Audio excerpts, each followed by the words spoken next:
Bienvenidos de nuevo. Muchas gracias por acompañarnos a este primer webinar en el que hablaremos sobre estándares de interoperabilidad y su integración desde un punto de vista internacional. Hoy tenemos el gusto de que nos acompañen tres exponentes de los estándares de interoperabilidad en México y en el mundo. Vamos a tener el honor de que nos acompañe y hable sobre la integración de estándares de interoperabilidad a Don Sweet, que es el CEO de SNOMED Internacional. Está también acompañándonos Víctor Morales Rocha. Él es investigador y profesor de la Universidad Autónoma de Ciudad Juárez. Y también tendremos la oportunidad de escuchar a Carlos Jarero, al doctor Carlos Jarero, que es vocal técnico de HL7 México y es un experto en HL7 Fire. Les agradecemos de nuevo su compañía y bueno, damos inicio a este webinar con la participación de nuestro primer ponente. Él es Don Sweet, él es el CEO de SNOMED Internacional y Don Sweet es director general de SNOMED Internacional, es el custodio de la terminología clínica de SNOMED CT y ha trabajado incansablemente para unificar a los interesados en el sector, construyendo y manteniendo relaciones muy importantes con los miembros globales y los socios de SNOMED Internacional. Don se unió a SNOMED Internacional en el 2014 y llevó a esta organización más de 30 años de experiencia en liderazgo y administración gerencial a este nuevo puesto. Como CEO, Don lidera los objetivos y la estrategia de SNOMED Internacional y es responsable de todos los aspectos del negocio, desde el contenido del producto, el soporte técnico, la administración de las relaciones con los clientes y muchas otras funciones organizacionales. Y ha trabajado muy incansablemente en compartir la estrategia 2020-2025 y una visión renovada de SNOMED Internacional hacia sus miembros, sus clientes y los socios para avanzar hacia un futuro con una salud interoperable habilitada con evolución y el uso de SNOMED CT internacionalmente. Le cedo la palabra a Don Sweet y espero que sea interesante su charla. Antes de iniciar, les platico que tendremos una traducción en pausas, ya que no nos permitió la plataforma hacerlo de manera integrada. Entonces le vamos a pedir a Don que haga pausas para que escuchen la traducción, a menos que a través del chat me digan ustedes que no es necesario hacer esta traducción. Entonces los dejo con Don Sweet, CEO de SNOMED Internacional. Go ahead, Don. Welcome. We are so honored that have you here in this webinar. Thank you a lot. We do appreciate your presence here. Thank you very much, and thank you everyone who's online for taking the time to listen to my talk. If you can enable screen sharing, I can pull up my presentation. It says it's disabled by host, but if I can't do the screen share, it's not a problem.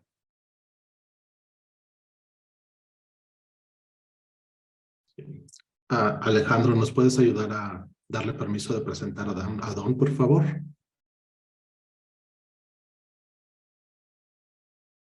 Okay, let me see if I can. No, it still says it's disabled by host, so I'll just talk, but I'll share my presentation later. I want to start off by going back 40 years to when interoperability was just a gleam in somebody's eye. Perhaps the biggest thing that people faced back in the 1980s was the fact that one hospital would buy one information system and the other hospital would never buy the same one because they wanted to be better and different. So they went and bought something else. The issue with that is that you end up having systems that have different messaging requirements, have different ways to store information, and virtually no way at that point in time to move information. So, Don, I'm sorry to interrupt, but you should be able to screen share now if you want. Oh, I can. Thank you so much. So let me go to, there we go. Let me pull my presentation up. Where is it? There it is. just get rid of some things here. Always way too many buttons. It's one of the nice things about 21st century technology. Oh, yes, of course. There we go. Slip. It's the one that says a slideshow. Yeah, I can't see it because it's on the left. There's a bar that's, let me move that bar. Ah. Yeah, it's blocked by the presenter videos. You can just click on the small button, on the smallest button on that bar, and it will collapse it. Where's the smallest button? Up top? At the top, yes. Yep, there we go. But it still went to the top instead of the bottom, of course. There we go. There we go. Apologies for that. So what really is interoperability? And really, from today's definition, it's the timely and secure access, integration, and use of electronic health data so that it can be used to optimize health outcomes for individuals and populations. The question I think that we have to ask ourselves when you start to look at interoperability is what pieces of data or information needs to be interoperable. For instance, do you really need to have a full patient record become interoperable? Some would argue yes, but I think given the large amounts of data, you're really looking at data that would be relevant in order to provide care to the patient and provide the clinician with the right information.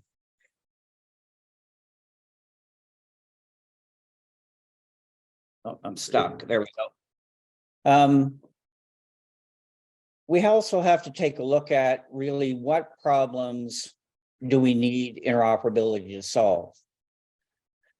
Clearly, as we've seen in regions like Europe and the European Union, for them, because there are a numerous amount of countries in close proximity and patients move back and forth on a regular basis, you really need to have the information move with the patient.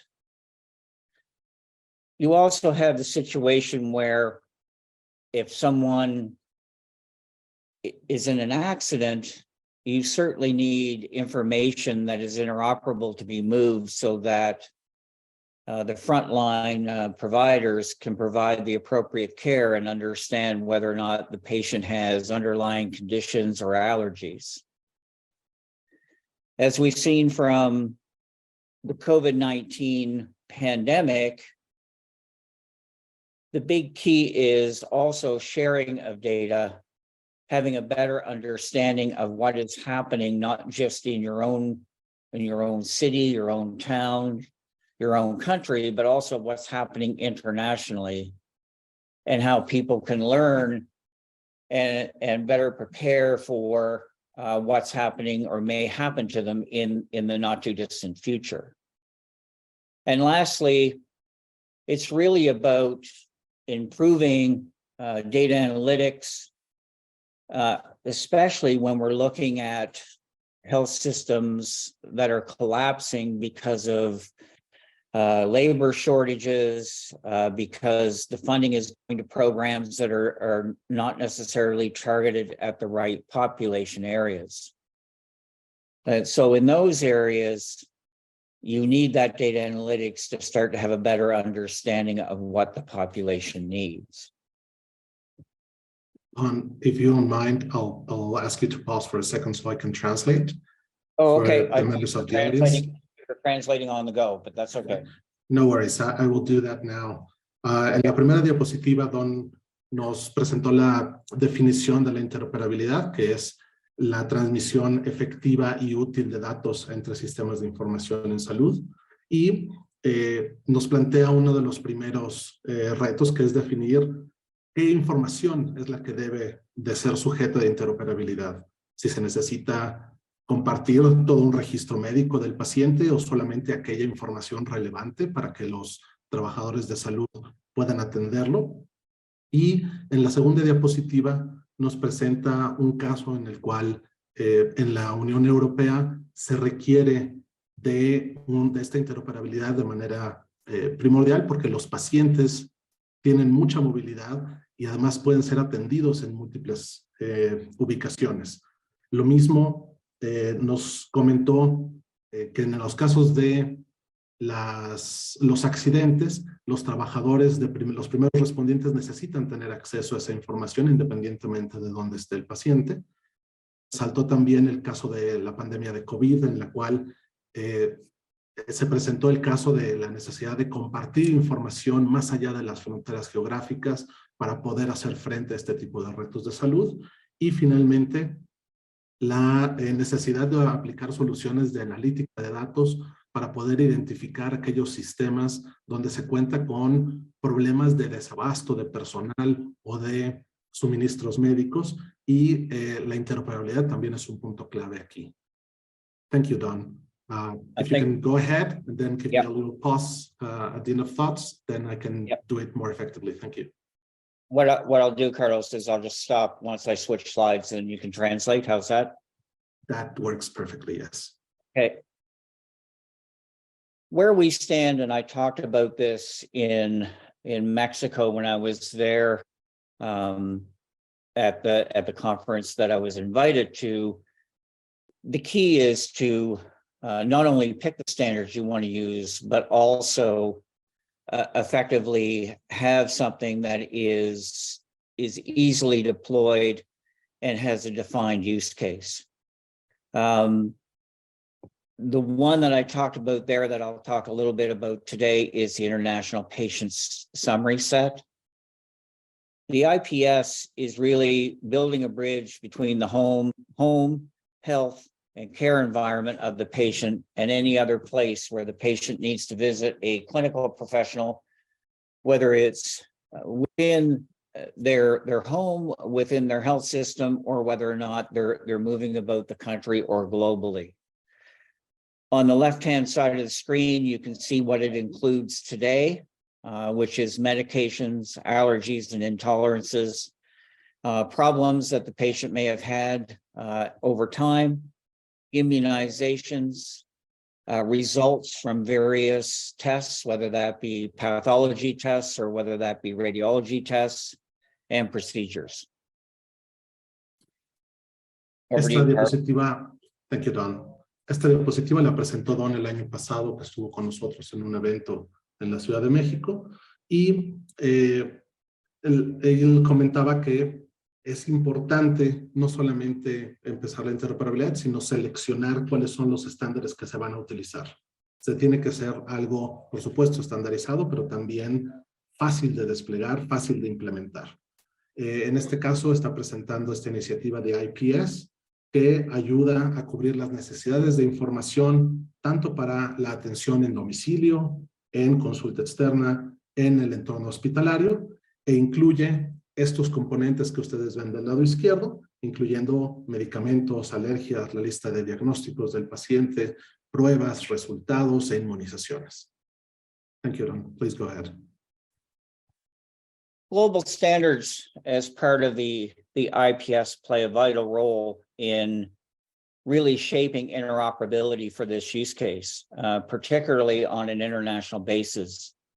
You'll see in the slide the various standards organizations that are engaged and working on an ongoing basis with the International Patient Summary. I should note that the IPS has been taken up by the G7 and also the Global Digital Health Partnership, which comprises 26 countries. These countries are looking for ways to deploy this as a first use case within their countries, but also looking at how they can move it throughout the globe to be, if you will, the first use case we have global interoperability.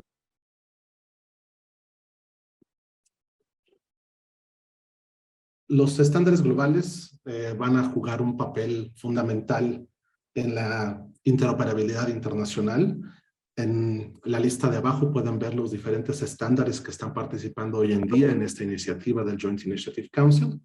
Y esta iniciativa ha sido ya apoyada y adoptada por el G7, el grupo de 7, con 26 países participando, los cuales están implementando este set mínimo de datos en sus países primero, con la expectativa de que después se pueda crecer a una implementación a nivel global para tener el primer escenario de interoperabilidad global. The other thing that I want to talk a little bit about is the work on the IPS has not been something that has happened within the last few months. It was started way back in 2019. And we've continued to work on it from our own organization's perspective. But we have signed agreements with various standards organizations that allow us to work together, most notably HL7. So the IPS is powered by FHIR, and this slide just gives you an idea of some of the work that we're doing. I'm pleased to note that the IPS will contain very soon, if not already, the SNOMED CT in its hierarchical form to allow more robust detailing of the data and makes it easier for clinicians to get the information that they need. Correcto. Esta iniciativa de IPS no es nueva, viene trabajándose ya desde hace algún tiempo, inició en el 2019 y han continuado trabajando en ella, firmando acuerdos con otras organizaciones, particularmente y de manera notable HL7, por el componente de FHIR que se utiliza para transmitir la información. Pronto se va a incorporar y se va a mejorar la participación de SNOMED para incluir las formas jerárquicas de información y facilitar la identificación y recuperación de la información. So I think really in closing, one has to take a look at where do we go from here? There are a number of work streams that are being funded by Global Digital Health Partnership, which has a number of working groups. They have a standards dictionary. They're starting to build other use cases that are similar to the international patient set. We also see countries that are actually starting to get to a point where there's a sense of urgency. In Canada, we have 14 provinces and territories, and we have the federal government. Normally, they fight over money, but within 2 weeks, they signed a multi-billion-dollar agreement to move forward with a single approach on solving healthcare problems. And the biggest thing that was in that agreement was the ability to have standardized data and have that data move freely between provinces and also globally. Don, I have good news for you. I have been informed that translation is no longer needed. You can go ahead with your presentation without any interruptions. Thank you for your patience. Not a problem. I'm almost done anyway. So I think going forward, really my message to the group is you don't really have to build anything new. There is a use case there that you can look at. You may decide to have different use cases, but this use case is freely available. And certainly most, if not all of the standards organizations have the desire to work with regions, hospitals, and countries to try and get this use case deployed so that you can start moving very, very quickly to have a better understanding of what is needed for interoperability at a very global level. And then if you need more details, then you can work with those organizations to start to have more detailed data moving between your hospitals, your regions, and throughout the country. So really in closing, I want to thank everyone for taking the time. Apologies for the translation. But we're here to help. And we work closely with GDHP and HL7, IHE, and the other standards organizations through what we call a Joint Initiative Council. And we meet on a monthly basis. So if there are any things that people feel that we need or that we can change, or any feedback you want to give us on interoperability in general or in the IPS use case, we're more than happy to help. So with that, I'll turn it back over to Victor. Thank you. Muchísimas gracias, Don. Thank you. Thanks a lot, Don, for being here.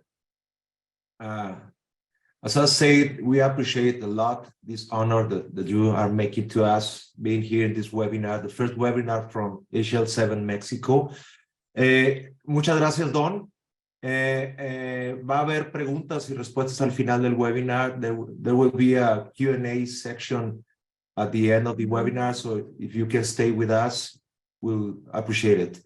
So, continuamos con el siguiente participante. Él es Víctor Morales, perdón, es Carlos Jarero, es el doctor Carlos Alejandro Jarero González. Él es vocal técnico de HL7 México, es médico cirujano por la Universidad de Guadalajara y realizó su especialización en medicina interna en el Centro Médico Nacional de Occidente del Seguro Social.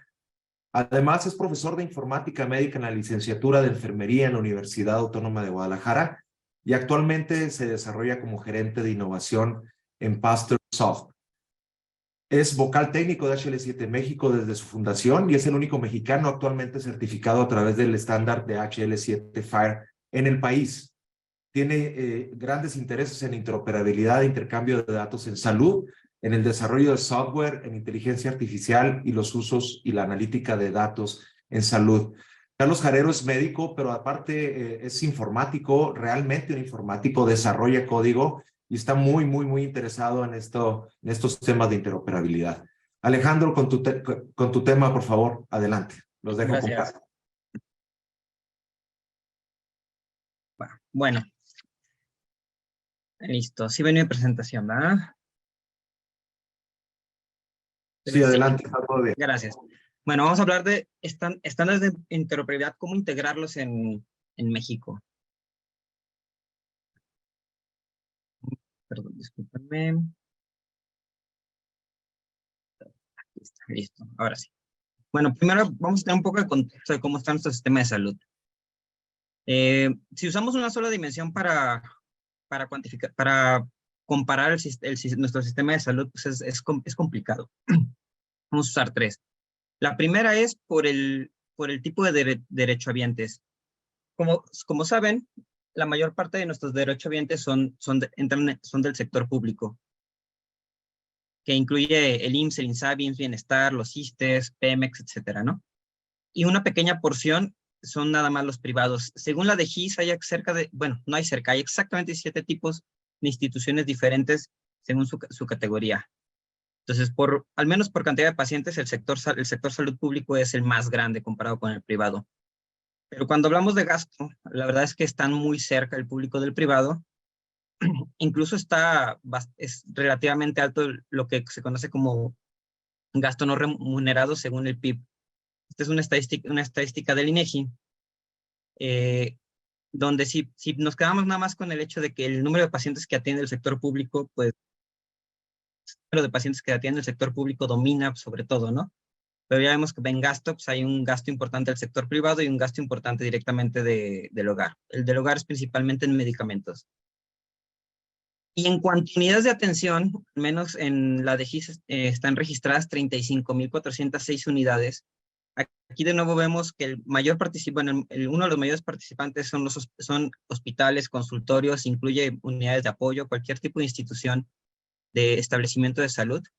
Y los primeros o los más grandes participantes son Secretaría de Salud y el sistema de salud privado. Le siguen IMSS Bienestar e IMSS y el resto, según los datos de la DGIS.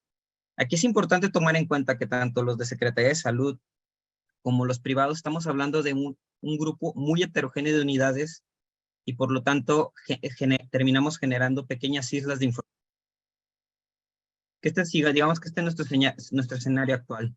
Podemos hablar de que un paciente está alimentando constantemente información, que puede ser el primer nivel, puede ser un consultorio privado, el segundo nivel ya puede ser alguna institución pública, o incluso podemos hablar de atención fuera de fronteras, como nos contaba Don Sweet, en cualquier otro país, ya sea de América Latina o de América del Norte. El estar alimentando así digamos, la información de los pacientes, pues lo único que ha generado hasta el momento son silos de información, donde solamente en algunos casos se compartir los datos. Estos hilos de información, que es generalmente información no estructurada, el 80% de la información que se maneja en salud es no estructurada, ya que mucha de nuestra información la hacemos de forma narrativa, y no hay un estándar que utilicemos de forma general, al menos desde el punto de vista de atención. Sí hay algunos estándares que utilizamos para compartir algunos sistemas de información en salud, pero desde el punto de vista de atención no hay estándares. Entonces tiene que repetir la información que se requiere para atender a los pacientes en cada uno de los sitios de atención médica donde vaya el paciente. Y este es uno de los objetivos que buscan los estándares de interoperabilidad, poder habilitar esta capacidad de compartir la información. ¿Para qué? Pues para que el paciente de forma primaria sea atendido, que sea información importante, relevante y que sirva para lograr la atención en salud que un paciente está buscando en ese momento. No solamente es hacer un intercambio de información, sino que la información la podamos utilizar y podamos darle un beneficio en salud al paciente. Esto nos habilita los estándares de interoperabilidad. Para esto, según HIMSS, hay 4 niveles. Nos vamos a centrar ahorita en 2, en los estructurales y semánticos, que van a ser los estándares que vamos a explorar principalmente, que nos pueden ayudar a hacer esta interconexión, ya sea entre instituciones de la misma organización, instituciones de diferentes sectores, o incluso proveedores de salud que sean externos al país. Desde el punto de vista estructural, pues los estándares, como en un ejemplo podría ser FHIR, dan un formato y una sintaxis para el intercambio de datos, que es algo bastante sencillo, y los semánticos, que son todos aquellos temas terminológicos, son los que vamos a ver más, como mismos NOMED-CP, algunos vocabularios controlados que tiene la de GIS, son los que van a permitir que el significado, cuando sea transmitido, no se pierda. Este grupo de estándares, que son algunos de los comentó ya Don Sweet, son los que nos podrían habilitar esa capacidad, ya sea dentro del país, poder intercambiar la información entre sectores, entre organizaciones diferentes. Nos permiten, ya sea con FHIR, con IPS, con UCUM, que es para unidades, nuestro marco regulatorio, LOIN, que es para observaciones, es NOMED-CT, compartir la información y que la podemos utilizar para el bien de los pacientes o para darles atención clínica en contextos específicos. El primero que es el que nos va a dar el formato y cómo vamos a transmitir esta información, es FHIR. Su última versión acaba de salir en el 2022, es la versión 4B. La primera empezó en el 2014. Este establece el formato y los mecanismos de intercambio. No solamente intercambia información como recursos, que es su base, toda su información se va armando recursos. Hay un recurso de pacientes, hay un recurso de observaciones, hay un recurso para medicamentos, hay recursos para sistemas terminológicos, sino que también tiene algunos otros tipos de otros medios de intercambio que son a través de mensajes, muy conocido en HL7 versión 2, y en documentos muy parecido a HL7 CDA. Es bastante amigable, al menos comparado con los otros estándares para ser implementados, sobre todo con las nuevas tecnologías y para los desarrolladores. La documentación está diseñada para que los implementadores y los desarrolladores la puedan utilizar fácilmente, y es altamente extensible y flexible. En realidad, el estándar no está diseñado para implementarse así como tal, sino que son las reglas que se tienen que seguir para poder lograr ambientes interoperables. Entonces existen una serie de guías de implementación en contextos específicos. Una de estas es justamente el IPS, que es el International Patient Summary, donde hay una implementación específica en HL7 Fire y hay implementaciones también en otro, como HL7 CDA. Puedes generar perfiles, lo que te permite tener un control sobre la información que quieres que sea transmitida, ya sea en los documentos o en los mismos recursos, y incluye varios niveles, desde la parte administrativa, que son pacientes, médicos, servicios que se otorgan, lugares, organizaciones, hasta incluso al punto de llegar a racionamiento clínico, como los Clinical Decision Supports.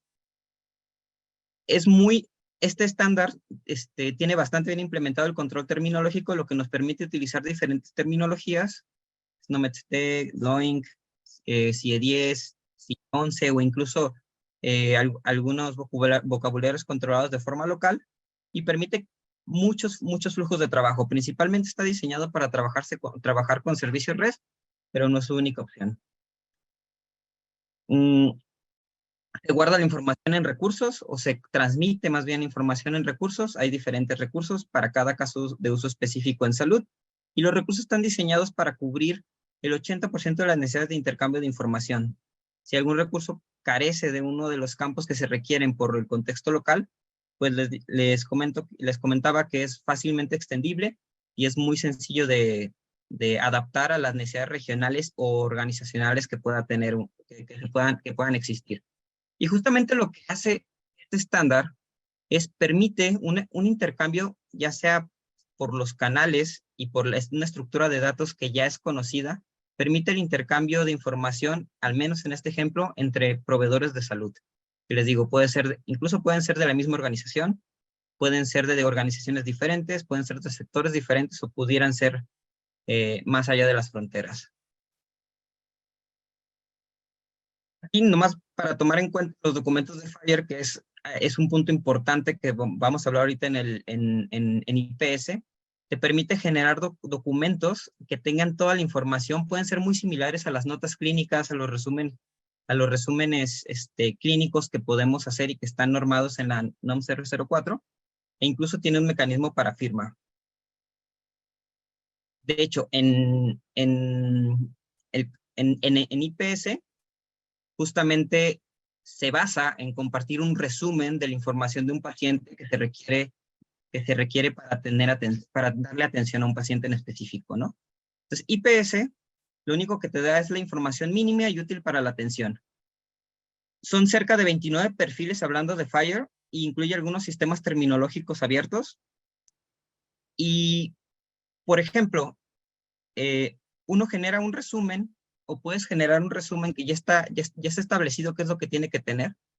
Las partes que son obligatorias dentro del resumen del IPS son cuáles son los medicamentos que toma, las alergias, intolerancias y la lista de problemas o diagnósticos que tiene el paciente, pero incluso podemos agregar algunos elementos opcionales, como pueden ser una serie de signos vitales que ha tenido, resultados de laboratorio, resultados de imagen, o cuál es el plan de tratamiento.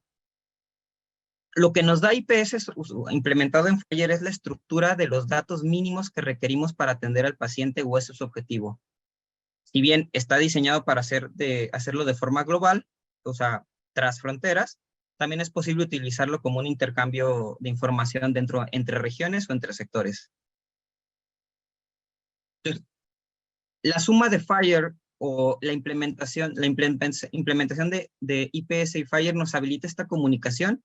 Y además, IPS nos da una serie de estándares terminológicos que nos ayudan a que el significado de la información, cuando la transmitamos, no se pierda. LOINC es el primero. LOINC se utiliza principalmente para observaciones, pero también se utiliza para documentos, y esta es la parte que quería centrarme.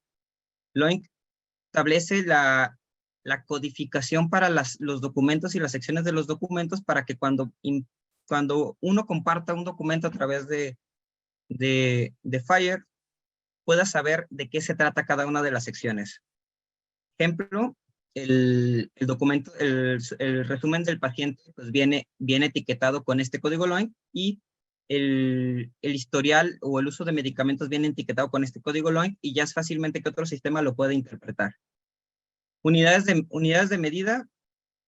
Para intercambiar unidades de medida, pues dentro del IPS se recomienda OCUM, que es nada más intercambiar.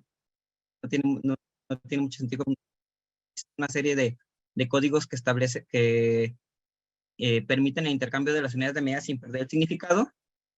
Y el set o el subconjunto de IPS que tiene SNOMED, que es gratuito, incluye todos estos elementos que son necesarios para que podamos entender cada una de las secciones del resumen del paciente. Tiene problemas, procedimientos, vacunas, medicamentos. Entonces, complementando este sistema terminológico con FHIR y con las reglas de IPS o con los datos que tienes que incluir según el estándar IPS, pues nos da un interpretador estructural, nos da un medio de comunicación y nos da un marco semántico que podemos entender. No podemos olvidar que no empezamos desde cero. Tenemos dos normas que principalmente nos rigen, que es la 004, que básicamente nos dice cómo deben de estar estructurados los documentos del expediente clínico y cuál es el contenido mínimo que deben de tener. Y la 024, que sobre todo nos da una serie de catálogos o estándares terminológicos que se deben de utilizar dentro del país. A este mismo estándar se pueden agregar mapeos justamente para cubrir esta necesidad o este requerimiento reglamentario que tenemos y poder no solo cumplir con el intercambio de información entre los proveedores de salud, sino cumplir con la normativa del país. Incluso, dentro de las guías de intercambio de información, perdón, me salté una, dentro de las guías de intercambio de información, que son las que establece, las que publica la DGIS para poder llenar los sistemas de información en salud que son son públicos, perdón, se puede trabajar con mismas interfaces FHIR para mejorar esta comunicación en vez de hacerlo manualmente con archivos o hacer el intercambio a través de la generación de archivos de un sistema y luego meterlo a otro, ¿no? Y sin perder en ningún momento los estándares terminológicos que nos pide la NOM 024 y la misma de GIS en sus índices de catálogos. Lo que buscamos en HL7 es la generación de algo que se conoce como un core del país, que justamente es una serie de perfiles, una serie de flujos que habilitarían este intercambio de información entre proveedores de salud, ya sea en la misma región o fuera de las regiones, o entre sectores público y privado, o entre diferentes actores privado y privado, etc. Entonces, nos basamos principalmente en el punto normativo, que es siguiendo la 004, la 024, en los catálogos que nos establece la DGIS para generar un marco terminológico basado en la DGIS, pero implementado en FHIR, y algunos de estos estándares como SNOMED junto con IPS, UCUM y LOINC para cualquier tipo de observación clínica que se pueda realizar, ya sean estudios de laboratorio, preguntas clínicas, etc.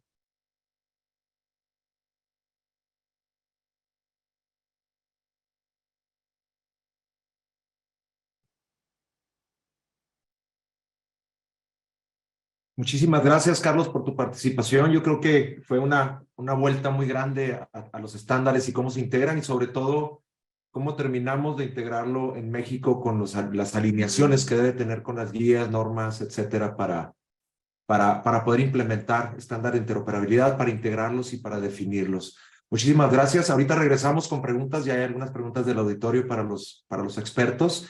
Y pasamos con la última plática del día de hoy, que va a ser impartida por el doctor Víctor Morales Rocha.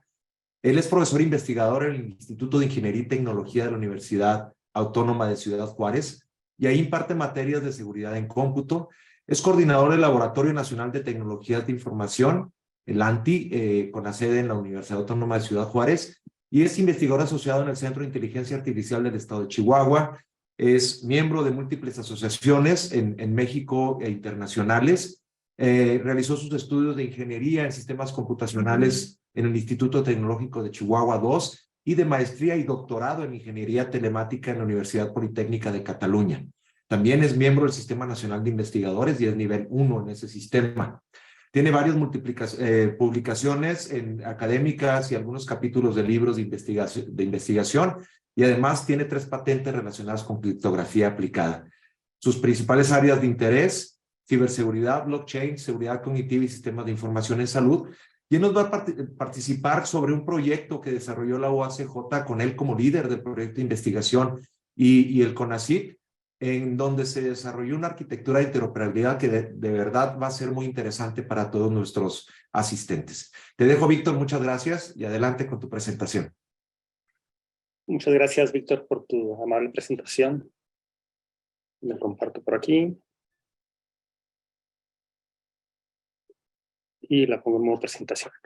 Yo creo que nos han dado una muy buena introducción acerca de la interoperabilidad, tanto Don como Carlos.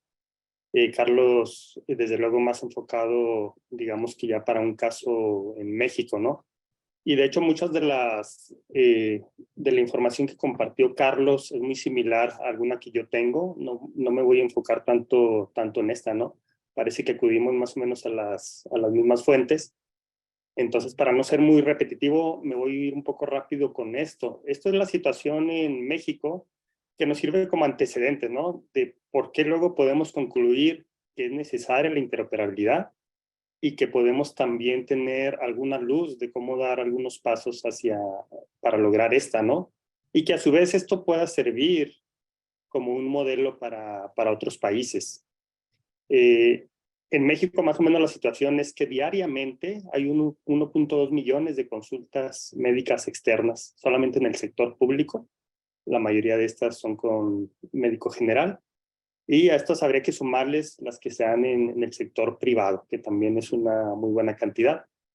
Hablando otra vez del entorno público de la salud a nivel federal, hay 15.174 unidades más o menos registradas que dan este tipo de atención de consulta externa.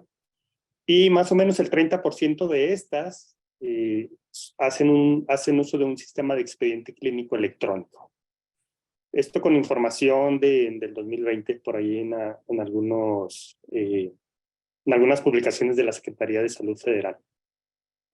Sin duda, ha habido un surgimiento y un crecimiento de los sistemas de gestión de información en salud, incluyendo sistemas de expediente clínico electrónico, digamos que en los últimos 20 años. Podría ser un poco más, pero en general cuando ya empiezan a crecer es en este tiempo. ¿Qué otras cosas contamos en México? Pues como ya comentaba Carlos, la normatividad vigente, que es la norma oficial de expediente clínico, la expediente clínico electrónico y las guías de intercambio de información en salud. Y hablando otra vez del sector público, pues estas son algunas de las instituciones que dan este tipo de servicio, ¿no? Aquí lo que quiero resaltar es lo que está en este recuadro azul, en donde dice que en la mayoría de los casos estos sistemas de expediente clínico electrónico están subutilizados. Además, no existe comunicación entre los sistemas.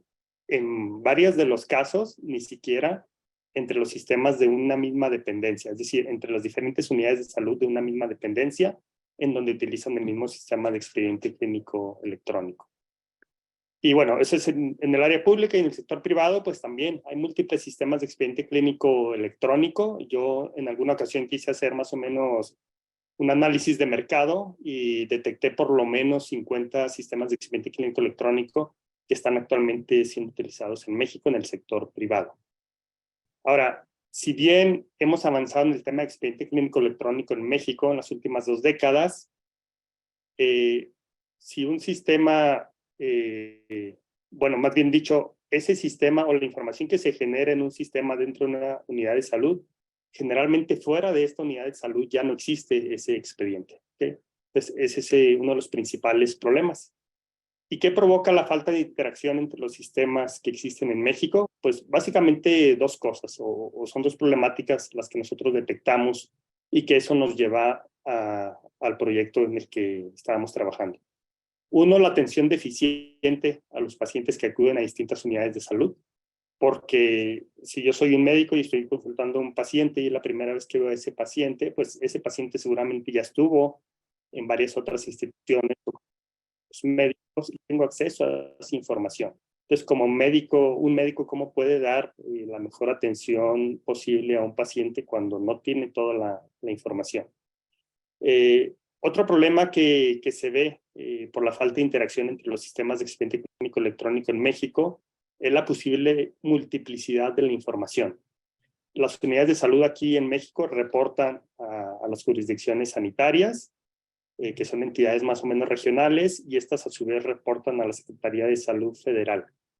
Pero si un paciente fue registrado con diferentes nombres o el nombre escrito de diferentes maneras en diferentes sistemas, a la hora que se reporta esto a la Secretaría de Salud Federal, pues en realidad son 2 pacientes o 3 pacientes, 5 pacientes diferentes.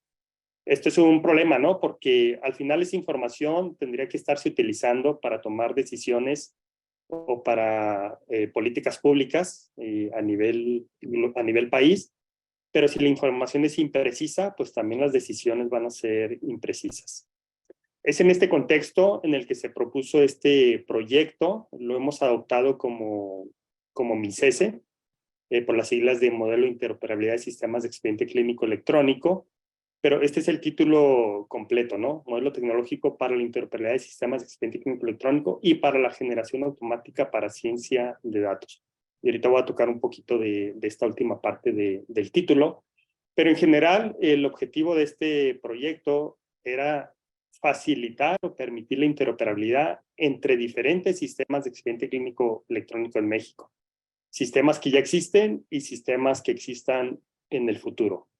Pero también la plataforma o el modelo considera la interoperabilidad con otro tipo de sistemas o con otro tipo incluso de equipos de apoyo a la atención a la salud. Bueno, este es el identificador del proyecto. Como bien decía Víctor, se llevó a cabo en la Universidad Autónoma de Ciudad Juárez junto con otros aliados importantes y con el auspicio o el fondeo del Consejo Nacional de Ciencia y Tecnología.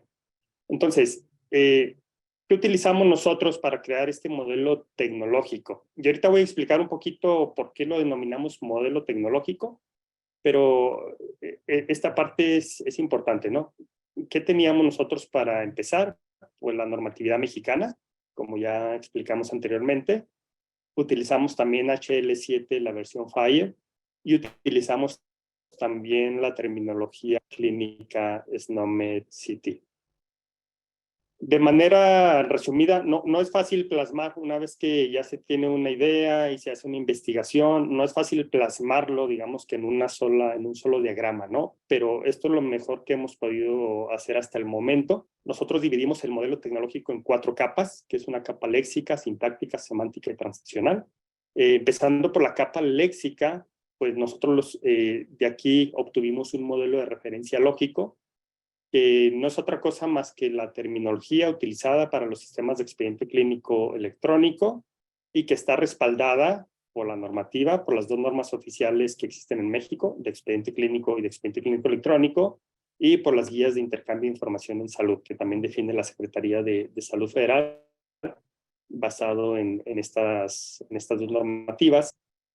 Y después tenemos una capa encima de esto, que es la capa sintáctica, y aquí ya es donde empezamos a utilizar estándares, y nosotros ya, digamos que el resultado de este trabajo en la capa sintáctica es un modelo técnico, y ese modelo técnico está básicamente en un 100% alimentado de FHIR, con el formato JSON que utilizamos para la estructura o para estructurar los datos.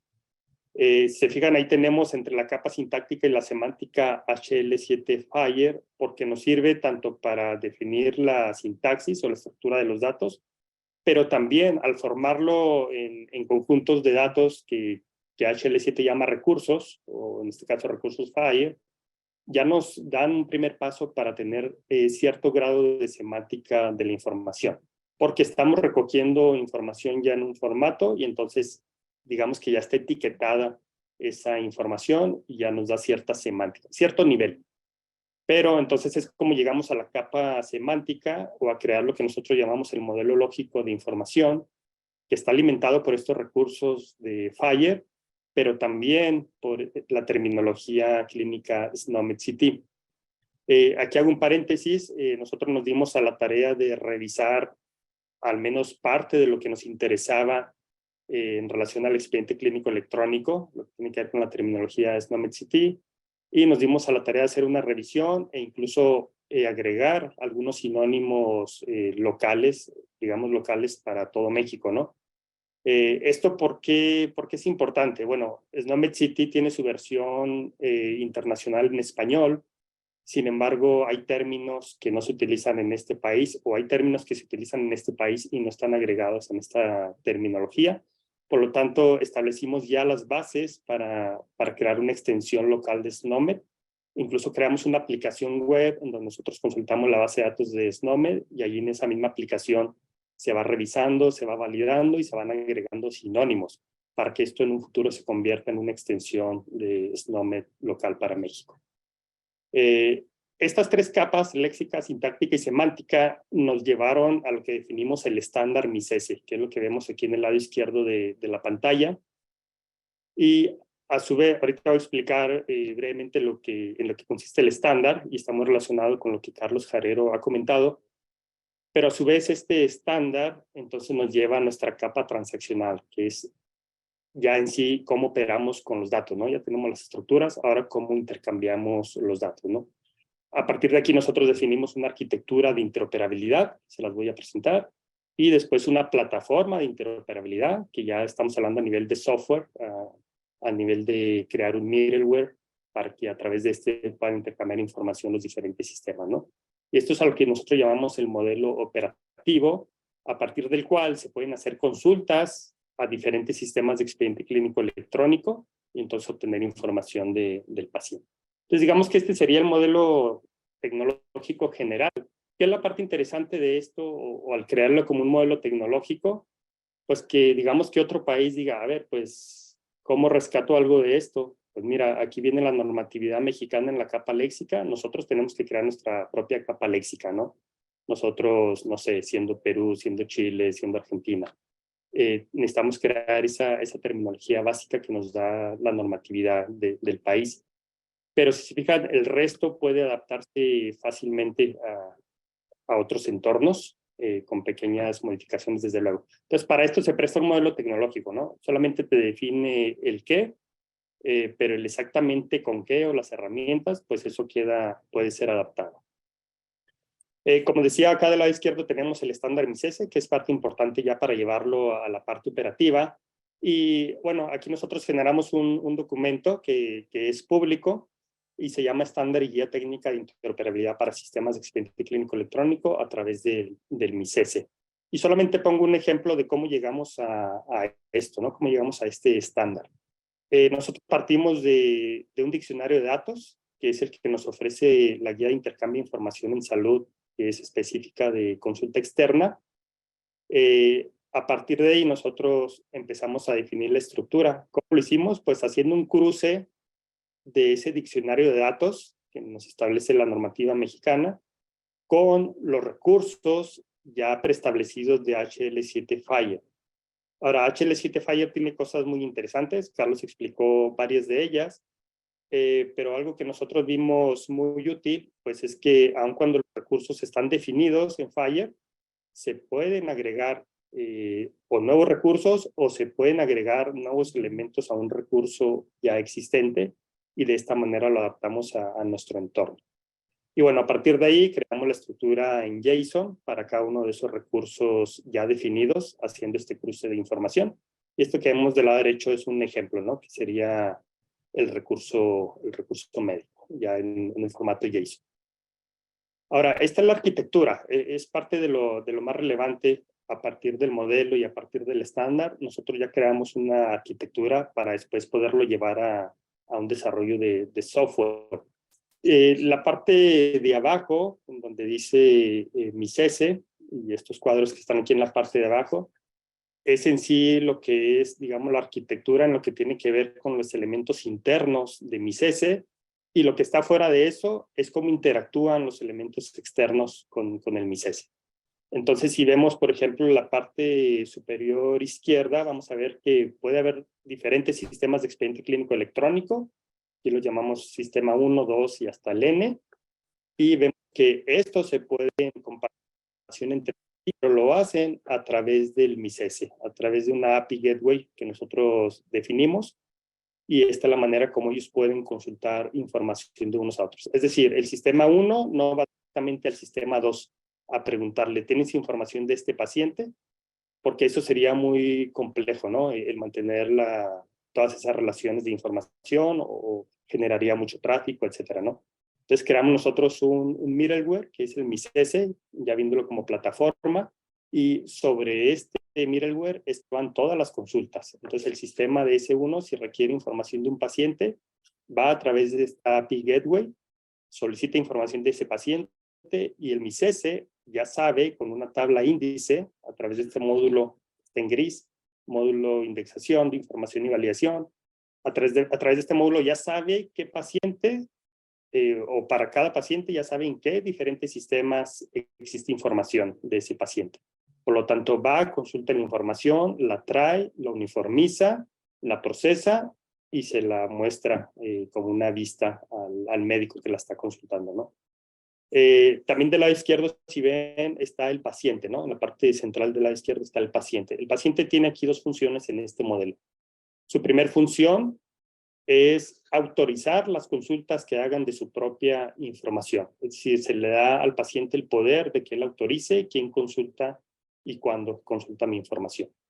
Y ahorita explico cómo hacemos esta parte, pero esa es la figura importante del paciente. Pero a su vez, el paciente también es un cliente o un usuario del MISESE, porque el paciente puede ir y hacer una consulta de su propio expediente clínico electrónico, independientemente de dónde se encuentre este almacenado. Pues esa es otra parte relevante del modelo. Y ya si nos enfocamos, bueno, del lado derecho tenemos un repositorio de datos médicos. No voy a entrar mucho en detalle en esto. Sin embargo, es muy relevante comentar que a partir de la información que existe en los expedientes clínicos electrónicos, se puede ir formando un repositorio para realizar ciencia de datos, porque la información viene directa de la fuente, viene directo de los médicos que escriben las notas médicas, la historia clínica, etcétera, y no viene de capturistas que capturan la información para luego enviarla a la Secretaría de Salud, etcétera, y que ahí puede haber errores de transcripción, de interpretación, duplicidad de información, etcétera. ¿Okay? Y bueno, ya en sí lo que es la parte de MISESE, pues como decía, es el módulo de indexación, el módulo de procesamiento. Aquí implementamos una parte importante de SNOMED CT.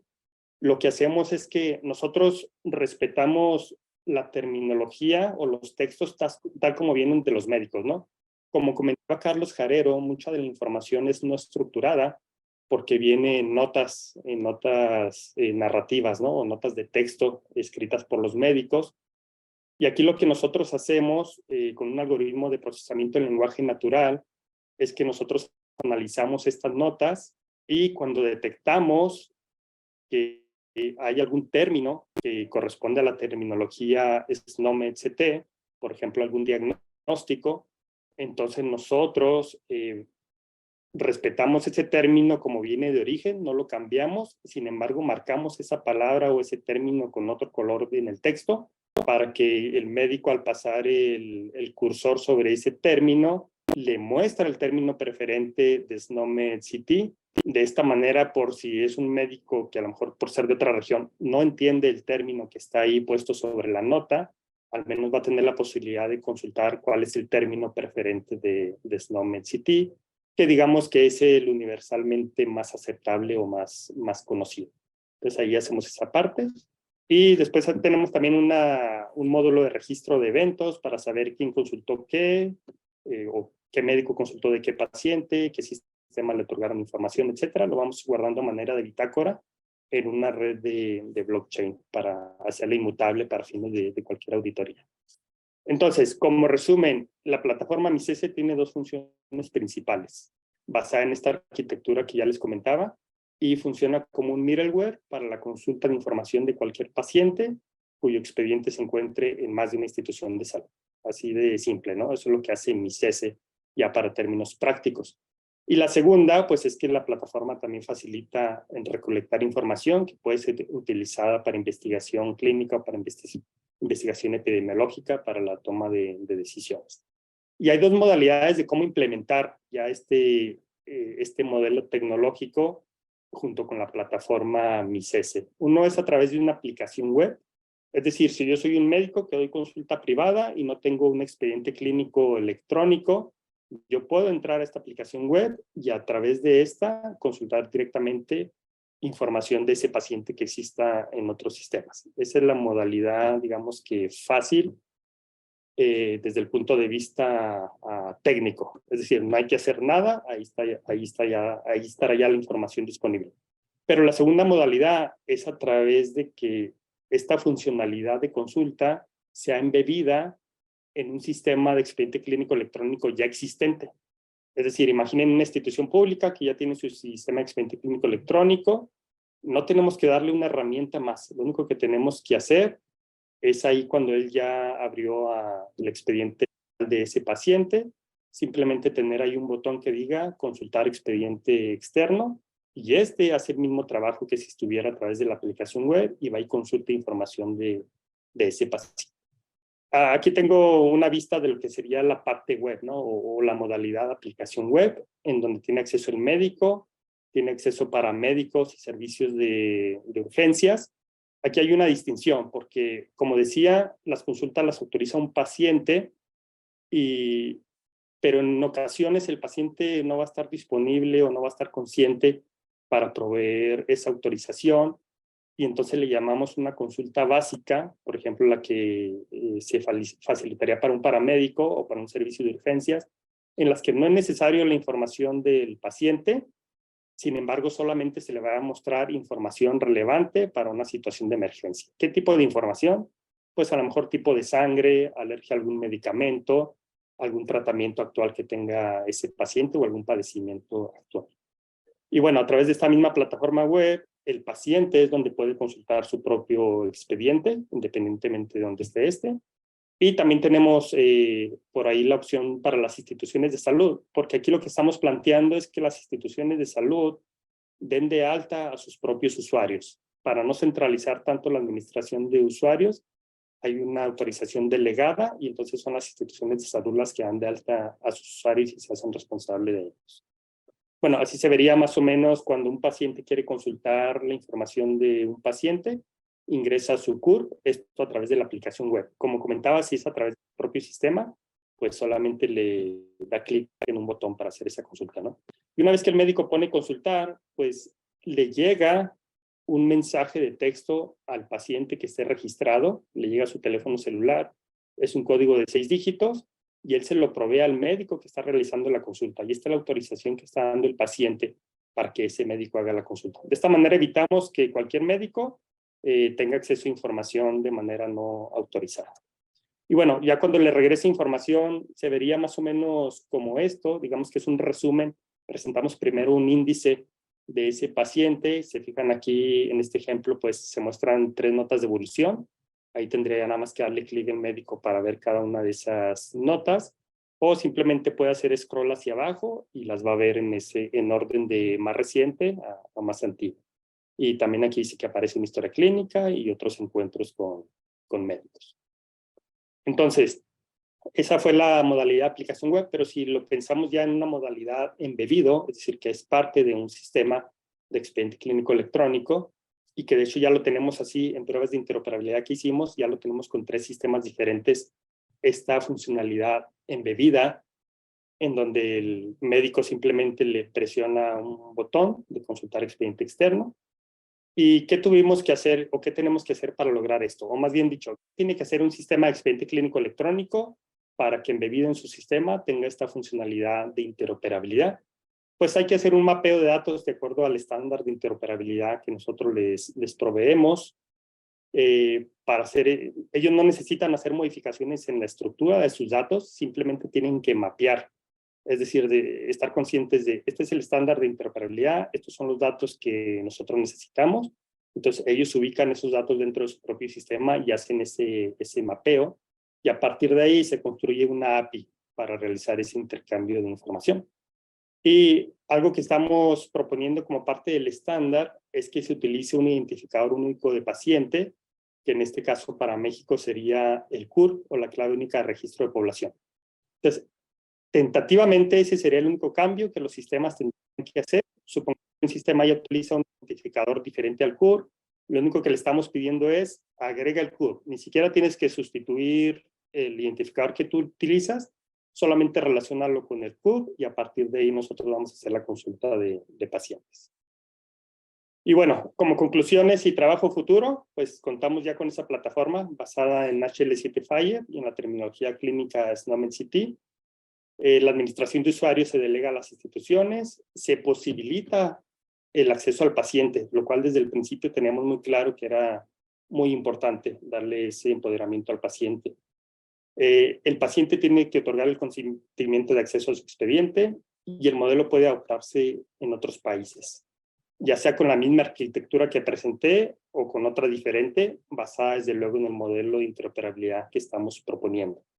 Y como trabajo futuro, pues ya concluimos este proyecto hace un mes. De hecho, el día de ayer envié el informe final a CONACYT. Pero el siguiente paso sería realizar un piloto con instituciones públicas y o privadas. Digamos que de manera acotada en una ciudad o en un estado de la República.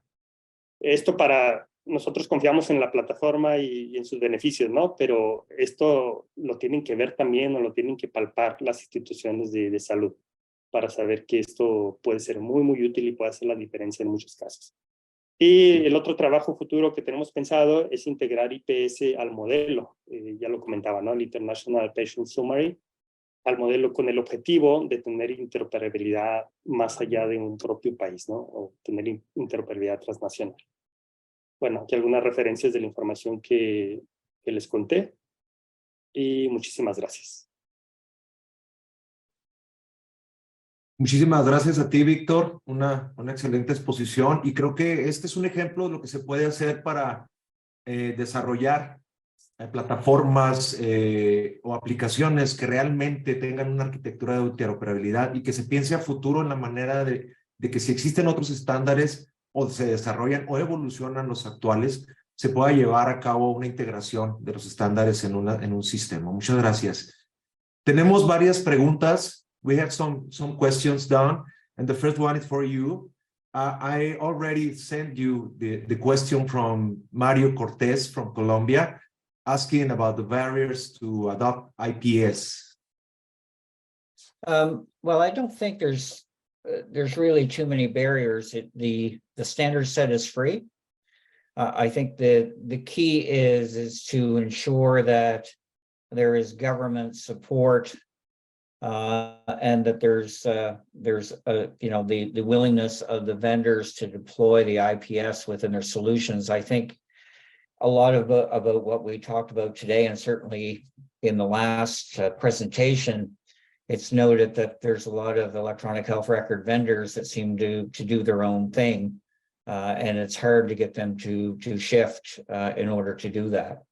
But the IPS is free.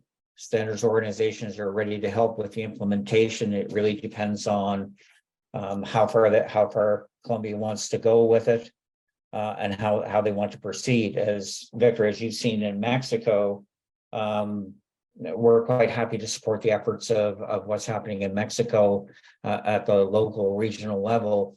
Hopefully, eventually the government will decide to deploy it countrywide. Yeah, thank you, Don.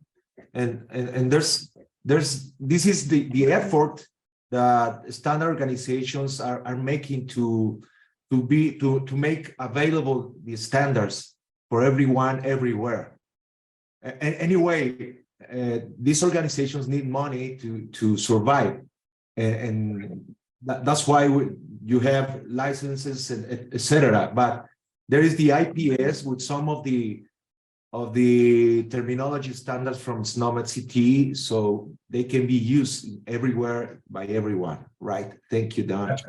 That's correct. It's free. We also have a bigger free set, which is called, we only have that for ourselves. It's not part of IPS. It has more codes in it. It's called the Global Patient Set. It includes diagnostic imaging codes and social determinants of health codes and other codes that people can go and freely draw down. There was also a question, I think, about the fact that obviously a lot of countries and a lot of organizations have to provide statistical codes in order to meet the country mandate through the World Health Organization. We have SNOMED CT maps to ICD-10. We're almost finished with ICD-11.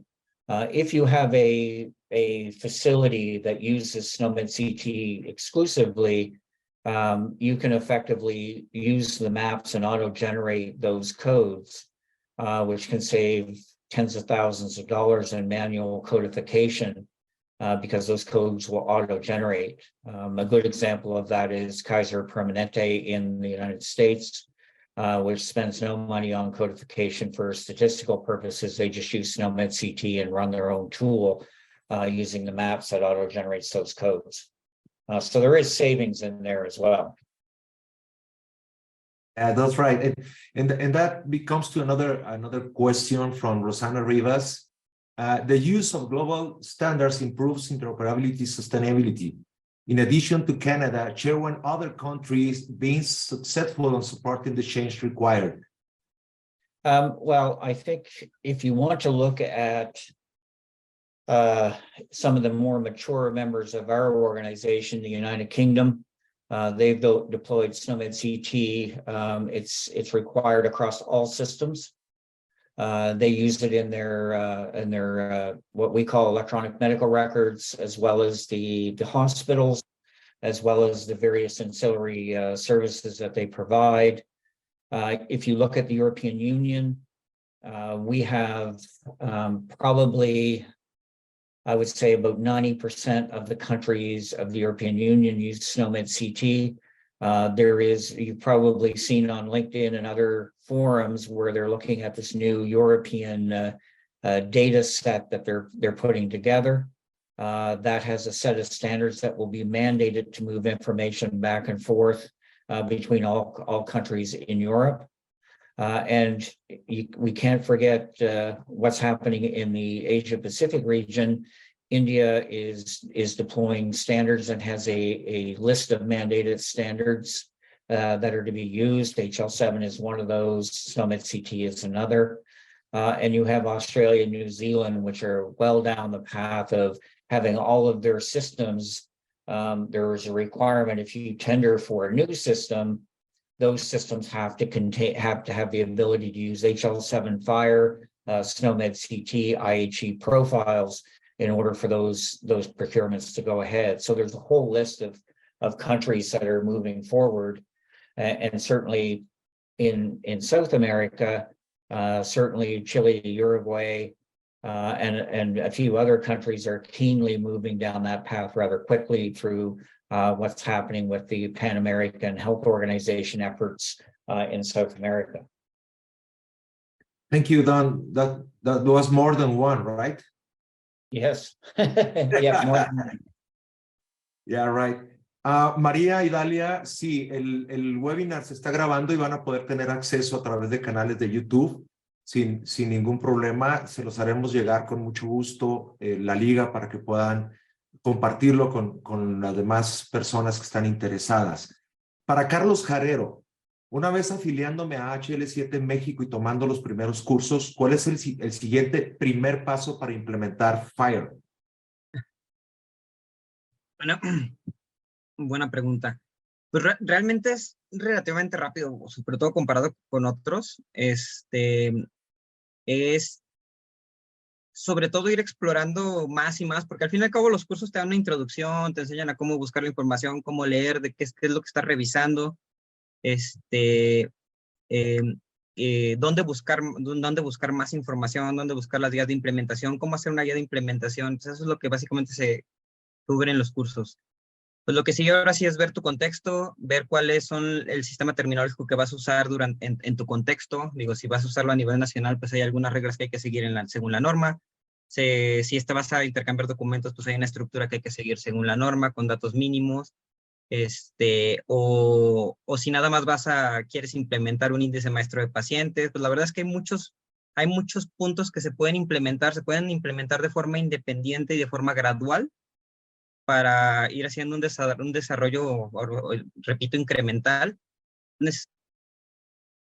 y deshacer lo que ya se tiene. O sea, esto, Fire funciona, bueno, la interfaz Fire funciona como una caja negra. Lo de atrás no se sabe cómo funciona y lo único que se sabe cómo funciona es lo que está hacia afuera. Hay una serie de servicios que puede consultar con quien te vayas a interconectar, o tú conoces cómo te vas a conectar con otra entidad. Yo diría que después de ver unos cursos, de agarrar unos cursos básicos, pues es explorarlo y es jugar con él. Hay muchos servidores de prueba.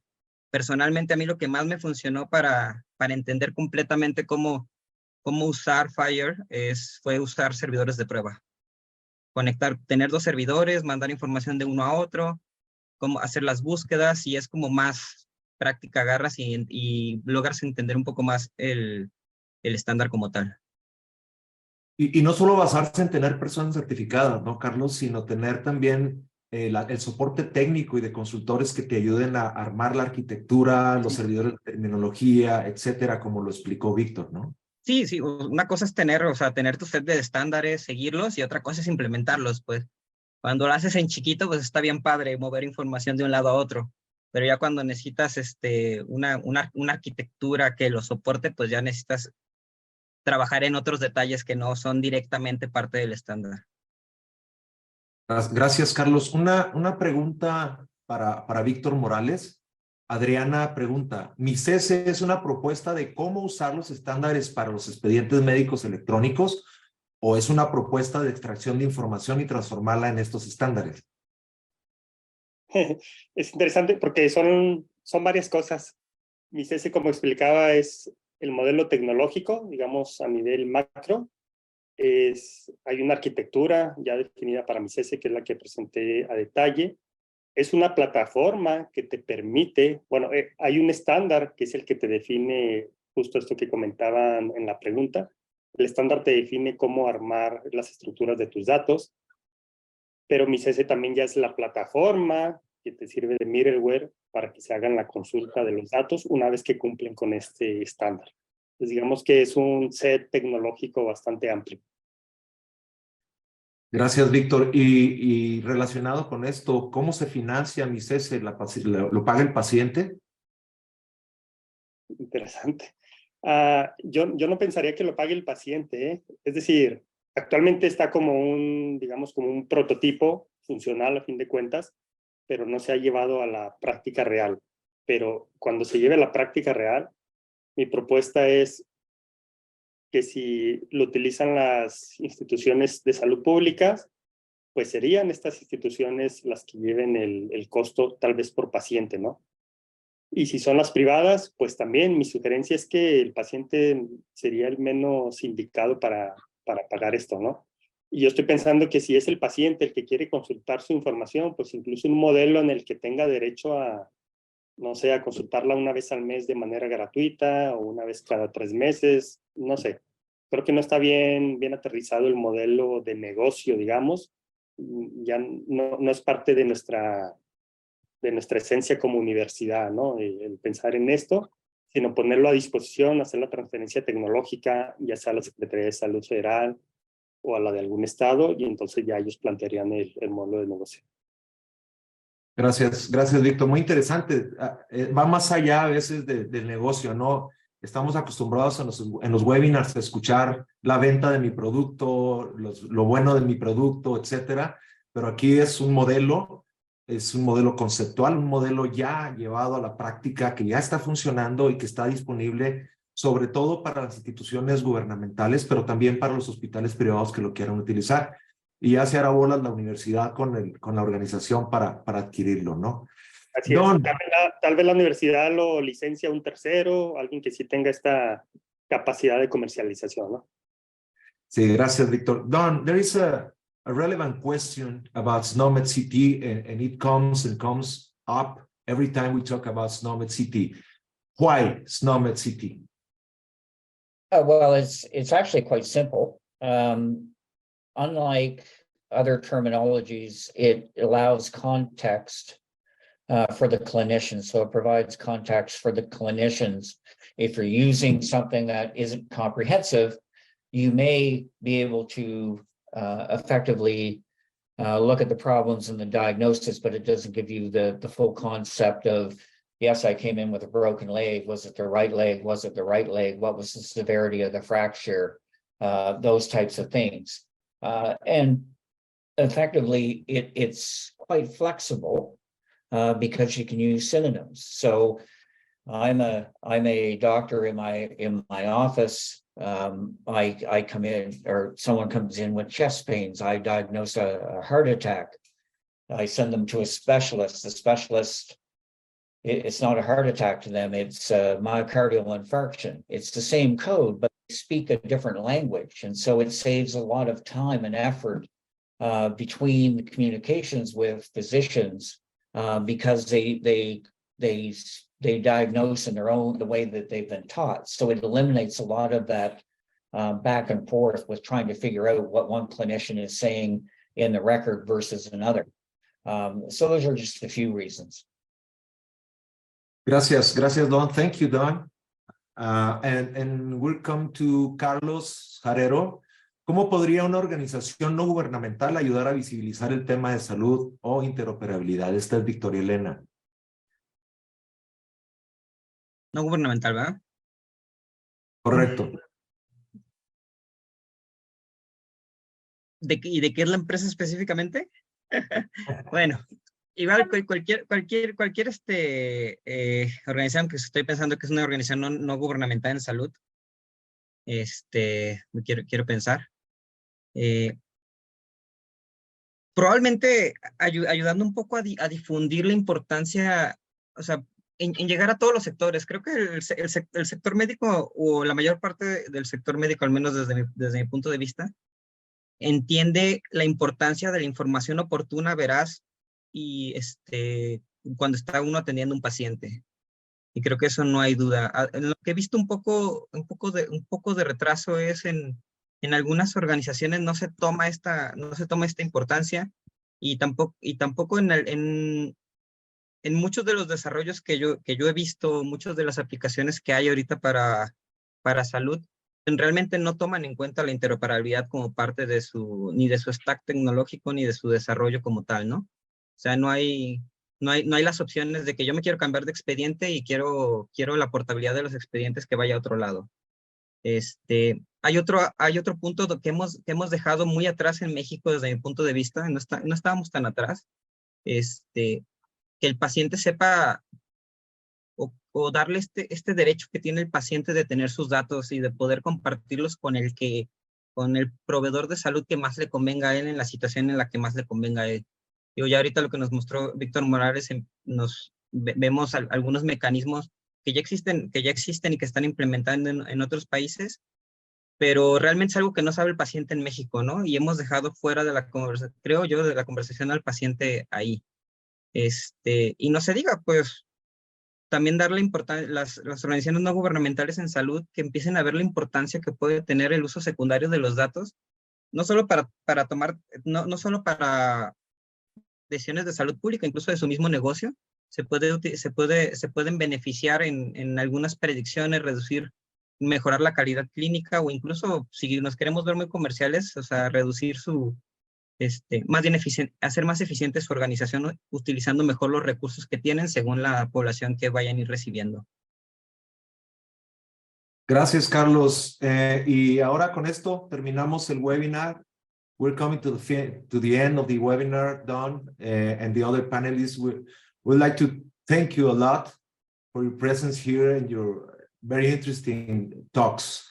So, soy Víctor Medina, soy presidente de HL7 México, y me da un gran gusto haberlos tenido acá escuchando a estos expertos en interoperabilidad, a estos expertos en sus diferentes áreas, un personaje de nivel mundial como es Don Sweet, una persona que es uno de los exponentes más importantes en FHIR en México, y otra persona que en investigación en salud y que está tomando esta bandera de la interoperabilidad y la aplicación clínica, la aplicación real de los estándares de interoperabilidad en el mundo clínico y en las organizaciones.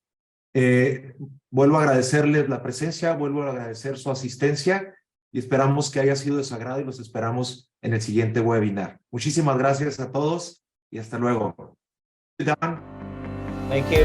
Bye. Gracias. Bye.